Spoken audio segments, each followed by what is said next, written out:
विघ्नों को हरने वाले गणेश जी को शिव पार्वती का पुत्र माना जाता है। हर शुभ कार्य करने से पहले उन्हीं का नाम लिया जाता है। उनकी पूजा के बाद ही अन्य देवताओं की पूजा होती है। गणेश जी की मूर्ति या तस्वीर जब भी आपने देखी होगी तो उसमें गणेश जी अपने एक हाथ में अपना टूटा हुआ दांत लिए हुए दिखाई दिए होंगे। गणेश जी के एक दंत होने की कई कथाएं हैं। पहली कथा के अनुसार वो अपना टूटा हुआ दांत हमेशा हाथ में रखते हैं क्योंकि दांत के साथ एक श्राप जुड़ा हुआ है। भविष्य पुराण के चतुर्थी कल्प में बताया गया है कि गणेश विघ्न हरता ही नहीं, विघ्न करता भी है। एक बार गणेश जी के बड़े भाई कुमार कार्तिकेय स्त्री पुरुषों के श्रेष्ठ लक्षणों पर ग्रंथ लिख रहे थे, जिसमें गणेश जी ने बहुत विघ्न उत्पन्न किया। कार्तिकेय जी क्रोधित हो गए। गणेश जी के एक दांत को पकड़कर कार्तिकेय ने तोड़ दिया। भगवान शिव को जब तक यह बात पता चली तो उन्होंने कुमार कार्तिकेय को समझाकर गणेश जी को उनका टूटा हुआ दांत वापस दिलवा दिया। लेकिन कार्तिकेय ने एक श्राप दे दिया। कार्तिकेय ने कहा कि गणेश जी को अपना टूटा हुआ दांत हमेशा अपने हाथ में रखना होगा। अगर दांत को अपने से अलग करेंगे तो यही टूटा हुआ दांत इन्हें भस्म कर देगा। गणेश जी ने इस श्राप को स्वीकार करते हुए कार्तिकेय से अपना टूटा हुआ दांत वापस ले लिया। दूसरी कथा के अनुसार वेद व्यास जी महाभारत काव्य की रचना कर रहे थे। उन्हें तेज गति से लिखने वाले व्यक्ति की जरूरत थी। वो ब्रह्मा जी के पास गए।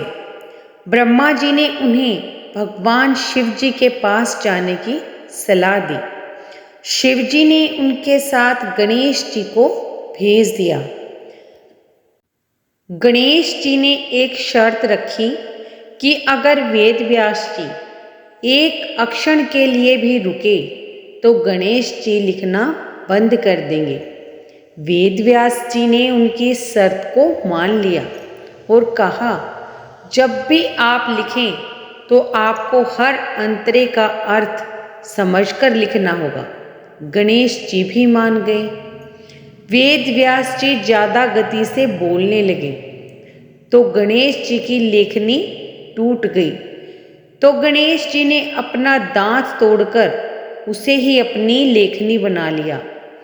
गणेश जी ने अपनी इसी टूटे हुए दांत से महाभारत महाकाव्य को लिखा है। वैसे गणेश जी के टूटे दांत के पीछे कुछ और भी कथाएं जुड़ी हुई हैं। गणेश पुराण के चतुर्थ खंड के 7वें अध्याय में गणेश जी के एक दंत होने की एक और रोचक कथा है। एक बार देवी पार्वती और भगवान शिव कक्ष में शयन कर रहे थे और द्वार पर गणेश जी पहरा दे रहे थे।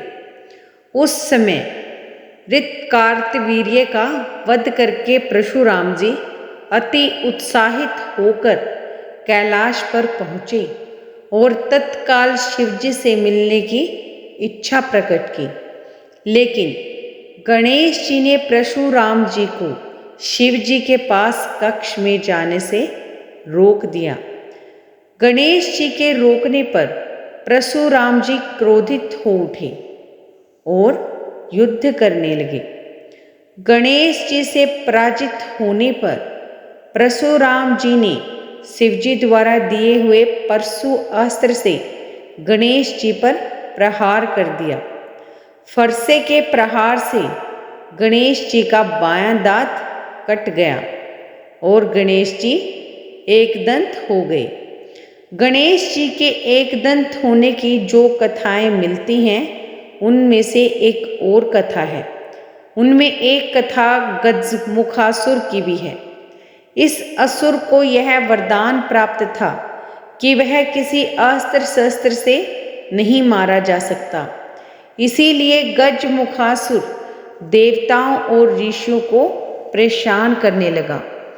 इस असुर को वश में करने के लिए गणेश जी को अपना एक दांत स्वयं ही तोड़ना पड़ा।